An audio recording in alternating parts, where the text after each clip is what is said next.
भद्रक जिला बासुदेवपुर ब्लॉकर विभिन्न स्थान रे अबकारी विभाग चढ़ाऊ करिछि।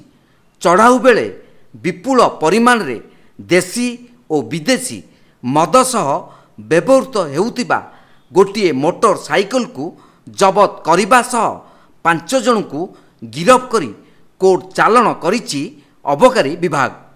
बासुदेवपुर ब्लॉकर अड़ुआ पड़ुआ कुमारपुर आदि पंचायत रे चोरा मद बिक्री हेउतिबा अबकारी विभाग निकटरे अभियोग होइतिला।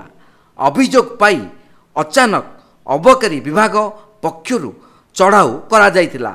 एही चढ़ाऊ समय रे जणे चोरा मद बेपारी गाड़ी छाड़ी फेरार होई जाइतिबा बेले 5 जन को गिरफ करी कोर्ट चालाण करिछि अबकारी विभाग।